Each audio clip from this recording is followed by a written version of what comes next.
Have you ever wondered why some players seem to have endless GP and others are still grinding Barrows hoping for a lucky Coriolis top? Most players are killing the wrong bosses. They're grinding content that was good in 2019 but has been power crept into irrelevance. Meanwhile, there are bosses right now, some easy, some challenging, that are printing millions of GP per hour. I know the title of the video says easy bosses, but I guess the word easy is subjective. What one person finds difficult, another person might find easy, and vice versa. You might have heard people say that endgame bosses requires billions in gear, but that's only half true, because scattered in OSRS are bosses that make serious money with budget setups, some that got buffed with recent updates, and some bosses that most players completely ignore. We're at the beginning but on the road to 10k subscribers. A lot of you watching aren't subscribed, so do me a nice one and hit that button. If you want a chance to enter the giveaway for a free bond, hit the subscribe, the like button and comment anything you want down below. Maybe let me know your favourite boss to kill in OSRS. Let's start with one of the most accessible high profit bosses in the game, Daganoth Rex. And thanks to recent changes, this boss is way easier than it used to be. Rex drops the Berserker ring at a 1 in 128 rate, and that ring regularly sits in the multi-million GP range. That alone makes Rex incredibly profitable. The requirements are shockingly low. The fight itself is pretty easy. You safe spot Rex and he can't touch you. The real challenge is getting to him and setting up your position. You have to navigate through Waterbirth Island dungeon, then maneuver around the other two Daganoth kings to isolate Rex. The strategy is to peek down the ladder repeatedly until the kings are far away, then run around the edge and lure Rex with a magic attack. Trap him behind the outer tiles and safe spot. You're looking at about 800k per hour, but with a Toxin Trident at 80 magic, that jumps to over 1 million per hour. The beauty of Rex is the gear cost. You can wear tank gear, Torag's top and bottom, Granite shield because Rex has such low magic defense that accuracy doesn't matter much, so you're literally wearing melee tank armor while killing him with magic spells. For players with limited funds, Rex represents one of the best bang for buck bosses in the game. Low requirements, easy mechanics once you learn the route, and consistent profit from that Berserker ring. Now let's talk about the Giant Mole, because this boss is incredibly easy and more profitable than people realize. There are literally no requirements to enter the mole's lair. With 43 prayer for protect from melee, you can kill it without taking any damage. The mole has two mechanics, a regular melee attack hitting up to 21 without protection, and a burrow mechanic below 50 HP where it digs around and moves to a new location. That's pretty much it. Profit comes from the mole skins and claws which you trade to Wilson in Falador for birds' nests. The Falador Hard Diary is strongly recommended because it makes skins and claws drop in noted form. Plus you get the mole locator showing you where it burrowed to. A low cost setup is using Darox, but only if you have over 90 HP. Otherwise just use your best strength gear with a slash weapon. The profit sits at over 1 million per hour with decent stats and gear. It's less with lower stats, but still solid.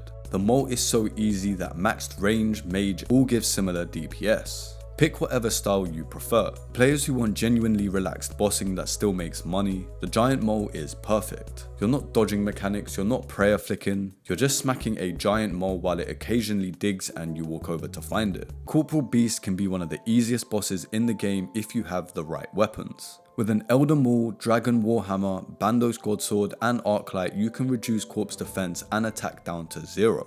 You fight it while taking minimal damage and dealing massive damage. The catch is those weapons are expensive, but if you have them, Corp becomes trivial. For optimal solo kills, you need 3 successful Dragon Warhammer specs and 6 Arclight specs. If you die with food in your inventory first, it stacks as a drop in the Corp cave, letting you stay for way longer. In a small team, you need fewer specs. The profit is insane. Corp drops seagulls, with the main one being the Elysian Seagull. They're very rare, but averaging in the seagull value, you get approximately 400k per kill. Even disregarding the seagull, each kill is around 125k. With just 6 kills per hour, which is very achievable, you're making over 2 million GP. The fight itself is easy after lowering stats. You're basically just attacking Corp while it barely touches you.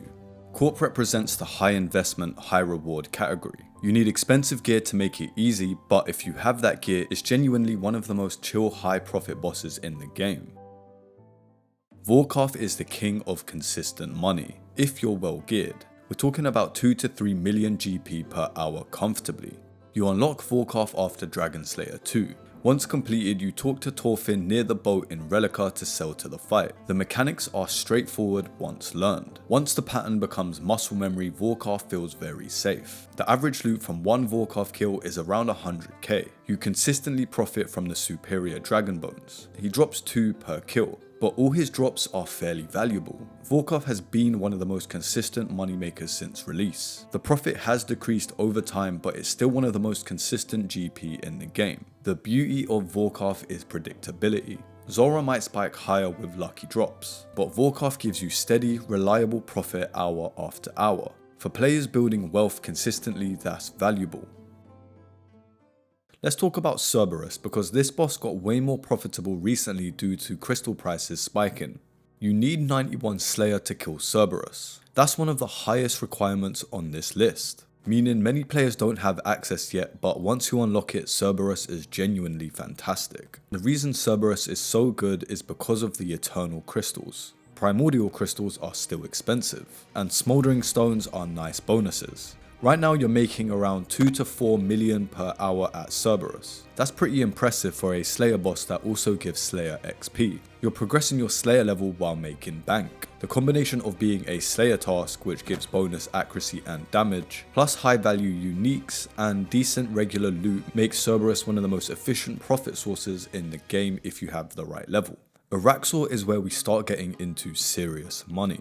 We're talking 5 million plus GP per hour. Araxxor lives in the Mauritania swamp. Easiest route is Draken's Medallion to Berg de Rot, then run to the Spider Cave in the southern swamps. Alternatively, you can use the Spider Cave teleport scroll. This fight is straightforward once learned. Dodge poison splats, avoid acid trails, clear spiderlings so they don't overwhelm you, and as you get comfortable, the pattern becomes predictable that you can do it on autopilot. The money comes from noxious halberd pieces, the fang used to make the Amulet of Rancor, and other uniques, plus a stacked regular loot table for herbs, alks, and high-level resources. What makes Araxxor special is the profit to difficulty ratio. Yes, it's mechanically more complex than Rex or the Mole, but for 5 million per hour it's genuinely not that hard once you learn the patterns. The spider attacks are telegraphed. The mechanics are readable. You're not getting one shot randomly, it's just pattern recognition and consistent execution. Practice a few kills and suddenly you're making endgame money without endgame gear requirements. Araxxor represents the sweet spot, challenging enough to be engaging, profitable enough to be worth your time, and accessible enough that you don't need billions in gear. Now let's venture off into the wilderness with Artio, because this boss is genuinely incredible money if you can handle the PK risk. Artio makes about 2.5 million GP per hour. Located at Hunter's End in roughly level 21 wilderness, the fight is straightforward. Kite the boss around to avoid shockwaves and knockbacks, and watch for occasional magic hits. Because the cave is single way combat, PKs are far less dangerous here than at multi-combat wilderness bosses. You can actually fight back and possibly escape. The drops include Voidwaker hilts, Claws of Callisto, Tyrannical rings, plus tons of raw GP and resources. It's one of the better risk-managed wilderness moneymakers. The wilderness aspect definitely scares some people away. Obviously if you're smart about gear, then the risk is pretty minimal. You lose maybe 100 to 200k if you die, but you're making 2.5 million GP per hour. For players willing to occasionally deal with PKers, Artio is exceptional profit for relatively easy mechanics in single-way combat. Tormented Demons deserve special attention because they're genuinely one of the best moneymakers that most players don't do. You need Wild Gothic sleeps completed and probably 85 in combat stats. You need 2 combat styles to switch between. They cycle through protection prayers so you swap between melee, ranged, and magic. The profit is 2.7 million GP per hour. The unique drops are Tormented Synapse pieces and Burning Claws used to make Demon Bane weapons, plus a strong standard table of alks and supplies. What makes Tormented Demons incredible is the gear to cost profit ratio. You can get close to best in slot with Emberlight, Scorching Bow, or Purging Staff, all much cheaper than a Scythe or Twisted Bow. You can effectively kill them with maybe 100 million in gear across both styles. That's accessible for players in the mid to late game, and you're making 2.7 million per hour, which is better than a lot of bosses that require more expensive gear. The mechanics take practice, but they're not overwhelming. Prayer switching, style swapping, dodging projectiles, nothing you can't learn with a few kills. Once comfortable, it becomes almost automatic. Commander Zilyana is your introduction to the God Wars dungeon bossing, and she's surprisingly profitable at around 3 million GP per hour. You need 70 agility to access the God Wars dungeon. You need to grind a 40 Saradomin kill count, or use an ecumenical key to enter instantly. The fight is incredibly straightforward. Can protect from magic, stay mobile to avoid melee hits, and quickly tag the 3 minions after each kill. Zilyana dies fast to good ranged gear. The money comes from Armador crossbow and Saradomin hilt drops. With efficient kills, you're looking at 3.1 million GP per hour. Zilyana represents accessible God Wars bossing. She's easier than Kriara, more profitable than Grador, and teaches you the basic of boss minion management. For players graduating from the mid-game bosses into God Wars content, Zilyana is the perfect entry point with great profit to back it up. Quick detour to a skilling boss that's genuinely profitable. Recent changes made Zalcano way better. You can now choose between XP or loot. You still get crystal shards and crystal toolseed chances. That's where most of the profit comes from anyway. For players who enjoy skilling but want combat level profits, Zalcano is perfect. You're training mining while making 2 million per hour. That's better than most actual combat methods. Duke Sucellus is one of the Desert Treasure 2 bosses and a massive earner at around 5.7 million GP per hour. That's if you're killing it efficiently. He's located in the Garrock prison beneath West. After Desert Treasure 2, use Ring of Shadows teleport to land outside his arena, or use West teleports and go through the salt mine. Each kill starts with gathering mushrooms and salt to brew poison. Wake Duke and move into a rhythmic pillar fight. Flinch melee attacks, hide from his deadly gaze special, dodge gas vents, and once you learn the pattern, it's very repeatable. The money comes from his Soul Reaper axe component, the Mage's ring pieces, and Virtuous armor, all sitting on top of a strong standard loot table, making Duke one of the best consistent GP per hour bosses. Duke represents high level PVM that's mechanically demanding but incredibly rewarding. You need solid stats, decent gear, and the patience to learn, but 5.7 million per hour makes it worthwhile.